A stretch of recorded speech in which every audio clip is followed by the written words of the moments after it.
I think that we've culturally fell into a kind of a lament about eucalypts from a colonial period and saw them as an obstacle to success, as an obstacle to the environment, as an obstacle to occupation. You know, you're sailing up the east coast of this great unknown land, Terra Australis, you've got no idea really. But you're looking from the boat, you're looking at that east coast and you're just seeing this sea of green, blue-green, this amazing canopy of forest. And then you sail in and you form a colony amongst all of the stresses and anxieties of that. You must have hoped that the trees would be amazing, that it would be a new world experience like the discovery of the Americas, where you had the trees being what you knew from a northern hemisphere. And imagine the disappointment. Imagine it. You get the axe out and you start cutting down ironbarks. And who could have thought? There is no context. There's no way you can understand it from the northern hemisphere, how hard they are. It's harder than hard. All of the ideas, all of the language about hard timber, all of those eucalypts are harder.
Of all the relationships eucalypts have with other organisms, perhaps none has been as consequential as the one they share with contemporary Australians. With European colonisation came changes in the way the Australian landscape was used. But after 3 centuries of an intense and fraught relationship with eucalypts, new perspectives of these trees are emerging. From resource and utility to something more.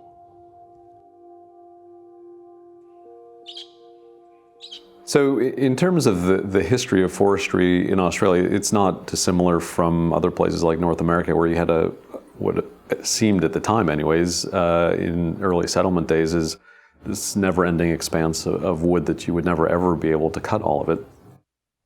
In the early 1800s, you had effectively selective logging. People would go out with a saw, cut a tree down. They picked the best trees because with saws you could only cut so much, and they were being hauled out by either animals or by people. And so you could only pull out so much.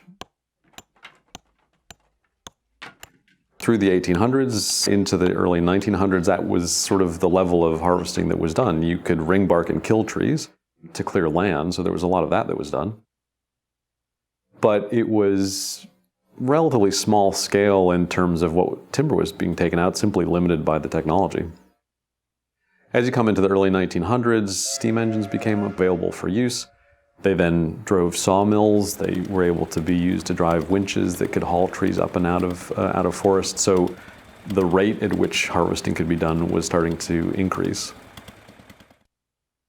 Then you got to the 1940s, World War II, and you had 2 things that happened at the same time. Number one, you had these big technological advances. So World War I, with the development of tanks, and you had tracks that were making the tanks run through the mud in the battlefields of Normandy. That technological advance was then brought into forestry, which meant you could get heavy machinery up into places that before you'd only been able to take mules, horses, and bullocks. So you could pull out a lot more wood, and chainsaws were developed at the same time, so you were able to cut more trees more efficiently. technologically, there was a big leap forward. And then at the same time, you had this massive economic boom at the end of the Second World War, which meant a lot of people had money to buy houses, and there was population growth. And so there was a need for wood. And so now these two things meet at the same time. We can cut a lot of wood and get it out much better, and we need a lot of wood. And so the 1950s and 60s saw a lot of harvesting of forests, and those, they could harvest in places they had never been able to get to before. They could go to remote sites because they could put roads in with the bulldozers. And so you saw a huge increase in the number of sawmills in Australia. It went up, it doubled within the decade after World War II. But then you get into the late 60s, early 70s, and environmental movements are starting to develop, and things like Rachel Carson's Silent Spring have been published, and so there's a growing awareness about the other values that come with these forested landscapes. Other values, other meaning, and other potential. Today, those who work with eucalypt timber are starting to explore the unique properties of these Australian trees. I love eucalypts. I love the trees, I love the whole species, and I love eucalypt timber.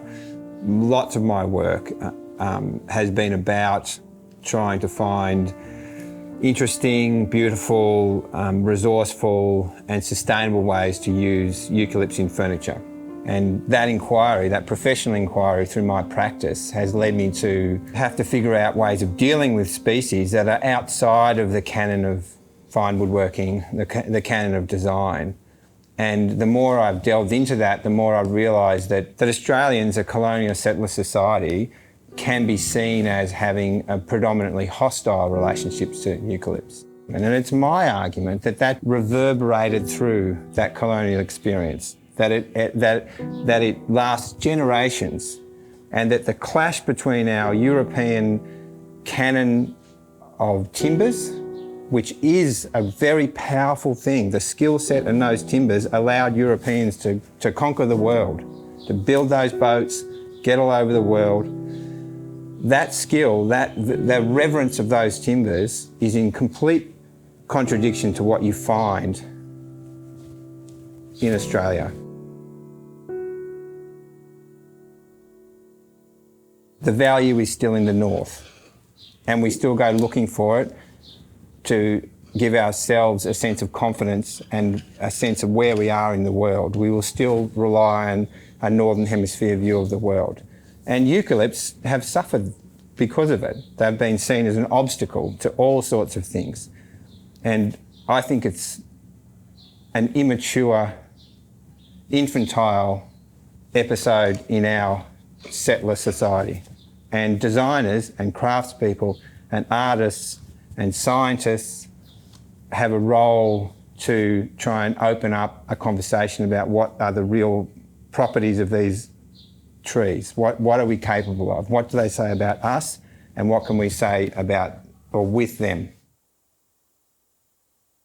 Consistent with this argument about eucalypts, the red gum slab table is a seminal object in an Australian design context. And, whilst it's a beautiful thing, it does speak of that settler aesthetic. It's all about volume, it's all about a conquest narrative. And it's not about refinement, it's not about delicate, considered craft skills. I want to bring a lightness. I want to bring to that conversation about how strong eucalypts are, about how resilient they are. The end of that conversation is that I think that means we use less of them. And that's what I've done here, that this chair, this reading chair, is a very light object. You can pick it up, you can move it around. And from a design and engineering point of view, it's designed around the physical properties of red gum and of eucalypts in general. And from an aesthetic point of view, I think that brings a kind of a modernist, almost animated aesthetic to this chair, which is interesting because the other material I use in the chair is the ancient red gum, which is 10 to 15,000 year old red gum that's been underground for that period of time and has transformed from the red that we all know and love to this black, this jet black material. That aesthetic balance between those two things is also a conversation about land and place. It's a conversation about how are we going to reconcile ourselves to this country? How is that going to happen? You know, look how beautiful this black is. But you can't look how beautiful this black is without understanding that this country has had people on it for tens of thousands of years. That this piece of timber that is in this chair, that was a contemporary tree of a people. You know, so all of these things are important to me. All of these things are part of design. My passion is that a design culture in an Australian context has room to have sophisticated conversations, sophisticated and critical arguments about the role of these timbers and about the role of these timbers in our culture. And I hope that I'm contributing to that in a very small way.